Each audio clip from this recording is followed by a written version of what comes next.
Сәлем баршаңызға. Бүгін сіздермен бірге құлпынайдан варенье жасайтын боламын. Ендеше видеомды соңына дейін қарап, комментарий қалдырып, лайк басып, подписка жасауды ұмытпаңыздар. Мен 4 килограмм құлпынай алдым. Осы құлпынайды қазір 2 рет шайып аламын. Шайып алғаннан соң ғана жапырақтарынан ажыратамын.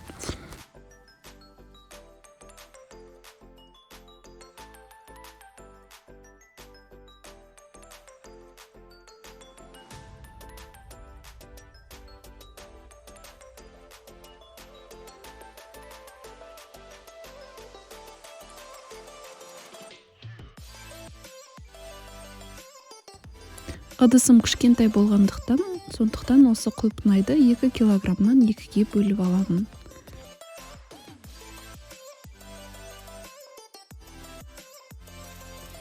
Екі килограмм құлпынайға 1,5 килограмм шекерден саламын.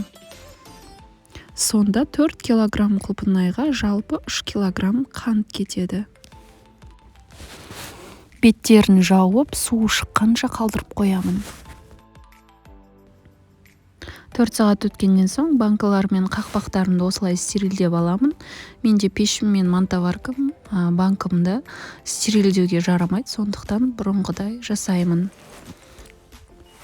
Суы шыққан құлпынайымды бір-ақ рет қана қайнатып аламын. Қайнайын деп жатқан кезде көбіршіктер шықса алып тұрыңыздар.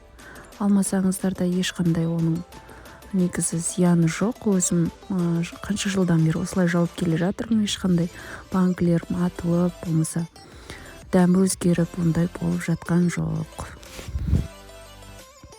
Қайнағаннан соң бірден банкіме барлығын құйып шығамын. Біркелкі етіп құйып шығамын.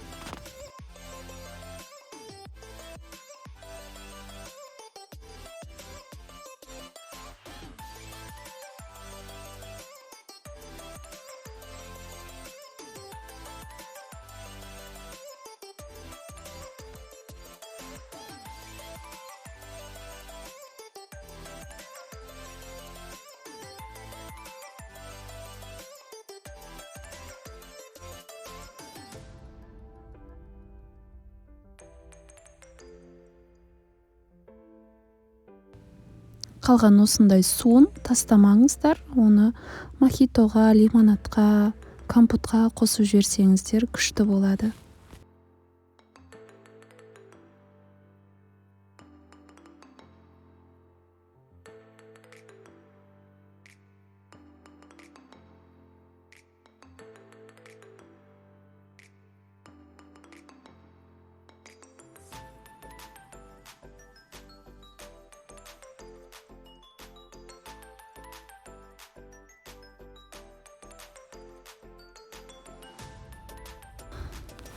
Қалған жапқан банкаларымызды төңкеріп қойып, 2-3 күнге суығанша қалдырамыз.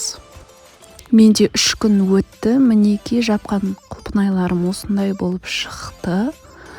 Ешқандай атылған жоқ, басқа зақым келген жоқ.